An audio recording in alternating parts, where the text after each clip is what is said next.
All right, so welcome back for another deep dive. Yeah. You ready to jump in? Always. Okay, great. Well, today we're going into the world of El Circo Magico de 1901. Ah. Yeah. But not the whole thing. Okay. We're just looking at little snapshots in time. Interesting. Yeah.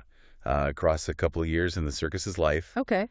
And just to give everyone a little heads up, Yeah. from what I've seen, we're in for some serious mystery. So, I love a good mystery. right. Yeah. So what we've got pieces of like a timeline. Okay. We've got descriptions of these really fascinating characters, and we even get a firsthand account from somebody named Bailey. So Interesting. yeah, it's really cool stuff. What's so fascinating about these pieces is how they're not giving us the whole picture. Right? It's like we're getting these glimpses behind the curtain without actually seeing the entire show, you know? Exactly. Yeah. So let's start setting the scene. Okay. The timeline drops us in London on October 30th, 1901. Right. We meet Celia Bowen arriving at this grand Midland Grand Hotel. Okay. And immediately Yeah. there's this air of secrecy. Interesting. A man in the gray suit is waiting for her. Okay. Now, she speaks. He just listens and nods, and that's it. Wow.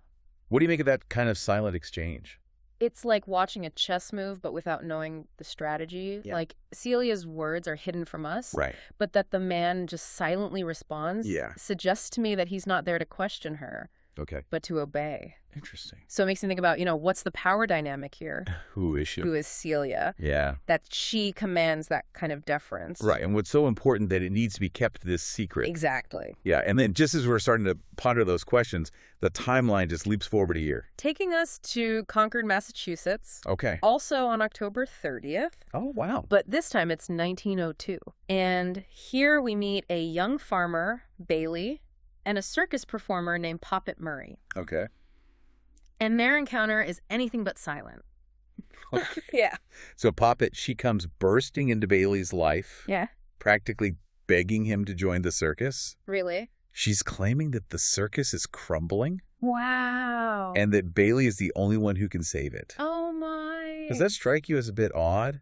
Yeah, a little bit. A farmer saving a magical circus? Oh, certainly unexpected, yeah. Yeah. But she speaks with such conviction Yeah. that it makes you wonder if Right. she sees something in Bailey, some kind of potential that maybe even he doesn't see. Right. Yeah. It makes me think about destiny, Uh-huh. About those moments in life when you're kind of called upon to do something completely outside of what you thought you were going to be doing. Right. Totally. And embrace that path you never thought you would. Totally. Yeah. And what's interesting is that Bailey doesn't just dismiss her. Okay. He's hesitant, of course, but he's clearly drawn to it. I goes every night Wow. to watch Poppet and her friend Widget perform. So he's torn then between the life that he has on the farm and the allure of the unknown. Totally. Yeah. And that's where Widget's gift comes Yeah. in. It's this tiny bottle filled with the essence of Bailey's favorite tree. It's so interesting. It's like a piece of his past, of everything he might be leaving behind. Yeah, and then Poppet's kiss. No. It kind of seals the deal. No. It's charged with so much emotion. What's your say? Almost like a promise. Okay. And suddenly, Bailey's decision is made. Wow. It makes me think about those pivotal moments where, instinct and emotion override any logic or reason. You know what I mean? I do, yeah. So what do you think for Bailey? What does this kiss represent? Is it just a leap of faith or something more? It's fascinating how just one moment like that Yeah. can have such a profound impact on someone's life. Yeah. That kiss, I think, could be seen as a catalyst. Right. For him to move toward a destiny that he might not have otherwise chosen. Yeah. And let's not forget that this is all happening on October 30th. Oh, wow. Just like Celia's arrival in London the year before. Right. So there's a kind of synchronicity there, a suggestion that these seemingly disparate events are somehow all connected. Yeah, that's really interesting. Yeah. Okay, so let's jump back to London. Okay. To the night of October 31st, turning into November 1st, 1901. Right. It's All Hallows Eve. Spooky. Right. And while the circus is alive with celebration, Okay. our attention is drawn to Isabel, the fortune teller. Okay. So while everything's buzzing around her, Isabel's alone, grappling with her thoughts. We learn that she has a history with this other mysterious character, Marco. Okay. And she recalls him drawing the La Papessa tarot card. The High Priestess. Yes. Interesting. So what do you make of that connection to the High Priestess?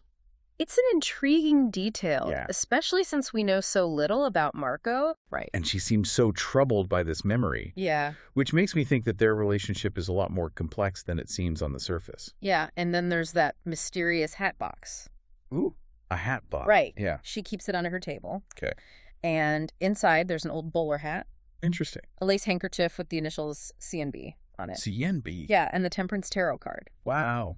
Now, we know that that card represents balance and harmony. Right. So it makes me wonder if Isabel's role is to maintain some kind of equilibrium within the circus itself. Ooh, like she's a guardian of secrets or something. Right. Holding Yeah. those delicate threads of fate together. Yeah. But Isabel's clearly frustrated. Okay. Almost like she feels powerless against everything that's happening around her. That must be a tough position to be in. Right. Yeah. Then her frustration builds, and in this moment of impulsiveness, Yeah. she tears apart the ribbons on the hat box. So it's almost a symbolic act of defiance, like she's rejecting the very balance that she's supposed to uphold. Right. And right at that moment, we hear Poppet Murray scream. Oh my gosh, what do you make of that? The timing is chilling. I mean, it makes you wonder if there's a direct connection Yeah. between Isabel's actions and what's happening to Poppet. Right. Did she inadvertently unleash something Yeah. by disrupting this balance? Ooh, good question. Right. Yeah. Okay, so we're already thrown into the deep end here. We were We've got these seemingly separate events happening across time. Right. Celia's arrival, Bailey's choice, Isabel's breaking point. Right. But they're all tied together by this mystery. This underlying sense of mystery. Yeah. Forces beyond our control. Exactly. Oh, And what about those initials on the handkerchief? CNB. that's a good question. They're like a breadcrumb trail, Yeah, leading us deeper into this mystery. for sure. Who is this person and how do they fit into all of this? I think it's safe to say that El Circo Mágico de 1901 has more secrets to reveal. Oh, definitely. It's like we're putting together this puzzle, but the picture keeps changing with every piece we find. Totally, yeah. But I have a feeling we're just getting started. Oh, yeah. Stay tuned. Yeah. Because we're going to delve even deeper in part 2 All right. into the world of El Circo Mágico de 1901. I'm excited. I am too. Great. Yeah. It's incredible how even with these like fragmented glimpses into the circus's world, Yeah. we're already like swept up in this whole mystery. Right. Yeah, each piece we find, each character, Yeah. it just adds another layer. Totally, yeah. Yeah. And speaking of intriguing characters, Okay. I keep coming back to Bailey and Poppet's encounter. Okay. We have that firsthand account from Bailey, Yeah. and it paints such a vivid picture of their dynamic. Right. It's almost as if their roles are reversed, Oh. from what you might expect. Hmm. You would think the circus performer would be the one kind of beckoning someone into this world, Right. but Poppet's the one pleading, desperate for Bailey's help. Interesting. Yeah, and he's the one being pulled in. So she's adamant that the circus is crumbling, almost like it's a living thing, Yeah. That's fading away. Right. She even compares it to a sheep being sick, That's a good comparison. something that would instantly resonate with a farmer like Bailey. Yeah, absolutely. So what do you think she means by that? Yeah, what do you think? Is it a physical deterioration or something more intangible like Right, yeah. the magic is fading, Right, yeah. And there's this sense that she sees something in Bailey, some kind of hidden potential that he doesn't even realize. Yeah, I think that's a really interesting point because it makes me think about how we often underestimate ourselves. Totally. We might have these strengths and abilities that we Yeah. don't even know are there. Yeah, waiting to be discovered. Exactly. And Yeah. remember those sheep that Bailey was struggling with earlier? Yeah. The ones that wandered off into the next field right after Poppet kissed him? Right. It's subtle, but I can't help but see that as symbolic. Yeah. Almost like Bailey himself is breaking free from the confines of his old life Yeah. and venturing into uncharted territory. I love that connection. Yeah. It's like the sheep represent his old worries and responsibilities. And by just letting them go, Yeah. even if it's just momentarily, Right? he's opening himself up to this new path. Yeah, to something new. Exactly. Yeah. And speaking of letting go, Okay. we can't forget Widget's gift to Bailey. Right. That tiny bottle filled with the essence of his favorite tree. Yeah, it's such a poignant detail. I know, right? It's like a reminder of his roots, Yeah. a piece of home to carry with him. Yeah. As he embarks on this journey into the unknown. Totally. Yeah. But, okay, let's talk about that kiss for a second. Because it's clearly more than just a friendly gesture. Right. You know what I mean? Yeah. It's charged with emotion, this silent understanding. Right. And it seems to change everything for Bailey. Before the kiss, he's hesitant, conflicted. Totally. Afterward, there's this sense of resolve. Yeah. Like a decision's been made. Right. It's almost as if their destinies have intertwined. Right. In that single moment. Yeah. Wow. And speaking of intertwined destinies, Okay. what do you make of Celia and Marco? Oh, yeah. We only get glimpses into their relationship, Right. but it's clear they play a significant role in the circus. Definitely. Isabel describes them as creating tents for each other, almost like they're building this world together. Right, right. But there's also this underlying tension. Yeah, a hint of conflict. Yeah, that hasn't been revealed yet. That's right. So then there's that memory that Isabel has of them arguing. Oh. And Marco says, I've done everything for Celia. What do you make of that statement? Wow, is it like a declaration of love? Or is it something more possessive? Right, yeah. Like, what is that? It makes you wonder about the nature of their connection. Yeah, the sacrifices they've made for each other. Exactly. Wow. And then Isabel's reaction to this memory, Okay. she suddenly remembers the intensity of Marco's emotions when she tried to read his tarot cards. Uh-huh. And she realizes they were all directed at Celia. It's like she's been blind to their bond. Yeah. And now that she sees it, Yeah. she can't unsee it. Yeah, and this realization just fuels her frustration. Yeah. She feels like a pawn in their game, Totally. manipulated to maintain the balance of this circus. For their benefit. Yeah. Wow. And it's almost as if she's questioning her own role.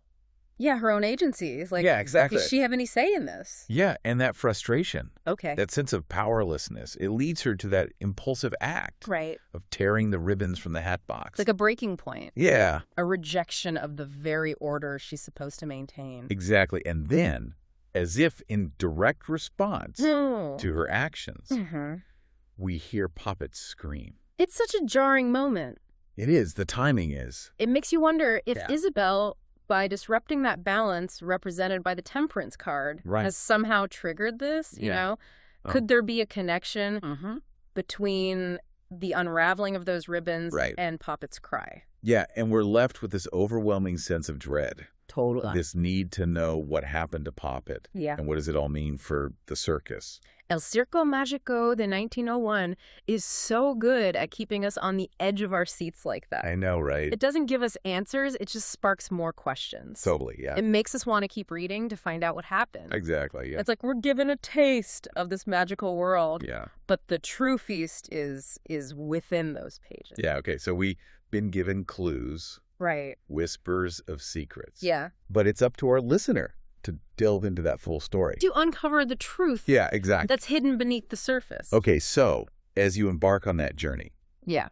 remember to pay attention to the details. Yes. Those seemingly insignificant moments. Yeah. They might just hold the key Right. to unlocking the mystery. Totally. So what stood out to you most from what we've talked about today? I think for me, it's the realization that magic often resides in the ordinary. Ooh, I like that. You know, in the choices we make, Yeah. the connections we forge, Yeah, those moments that take our breath away. absolutely. And El Circo Mágico, that 1901, invites us to look beyond the surface, you know, Yes. to embrace the wonder Exactly. that exists in the world, both real and imagined. And that's the beauty of a deep dive like this. Right. We're just scratching the surface, yet we've uncovered so much. I know, it's amazing. It is. We've explored themes of destiny, responsibility, and the balance between order and chaos. Right.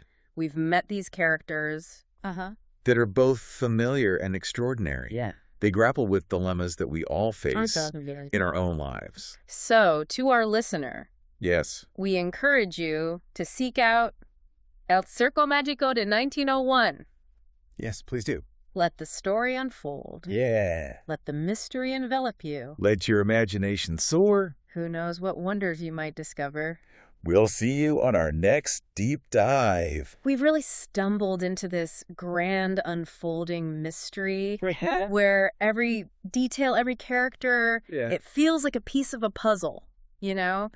But just when you think you're starting to get a grasp on the picture, it shifts again. It does. Revealing new layers of complexity. It's like the circus itself. Yeah. Constantly in motion, defying expectations, blurring the lines between what's real and what's an illusion. Right. Yeah. So as we're trying to make sense of these narratives, Yeah. I can't help but wonder, like, what does it all mean for our listener? Right. Why should they care about these characters? You know, and these secrets hidden within this magical circus. It would be easy to get lost in the fantastical elements, I think. Right, yeah. But El Circo Mágico de 1901 is really, at its core, a story about universal human experiences. Right. You know, we see ourselves reflected in Bailey's struggle to choose between what he knows and what he doesn't know. Right. In Isabel's yearning for agency and control. Right. And in Celia and Marco's complex, maybe even tumultuous bond. Yeah, totally. It's a story about facing our fears, embracing the unexpected, and navigating that really intricate web of relationships that really shape our lives. Totally. And it reminds us that even in the most fantastical of settings, the human heart, with all of its, you know, complexities and contradictions, it remains at the center of it all. It does. And let's not forget the power of time in this story. Right? We're constantly jumping between 1901 and 1902. We are. Witnessing how events are unfolding. In parallel, how destinies are intertwined across years. Yeah, it suggests that time itself might not be linear. You know, that past, present, and future are all connected in ways we can't even understand. Right. That non-linear approach to time is what makes this story so captivating. Totally. It's like we're piecing together a puzzle, but the pieces are scattered across time. Yeah. And as we fit those pieces together, we see the bigger picture, that intricate tapestry of cause and effect. What about that cliffhanger ending? Ooh, yeah. I mean, that scream from Poppet Murray echoing through the night. Yeah, it leaves us with this feeling of anxiety. Totally. This need to know what happens next. I know. That's what makes a story so compelling. Right. It doesn't just offer answers. Yeah. It sparks questions. It makes us want to know more. Yeah, it ignites that curiosity. Exactly. And makes you want to go and actually find the full narrative. El Circo Mágico de 1901 gives us a taste, a glimpse into this world, but it's up to us to go find out what happens next. So we've been given these clues. These whispers of secrets. But it's up to our listener to go and find out what really happened. Exactly. Yeah, they have to uncover the truth. So as you embark on that journey, remember to pay attention to those details. Those tiny, seemingly insignificant moments. Right. They might just hold the key to unlocking the mystery. It's true.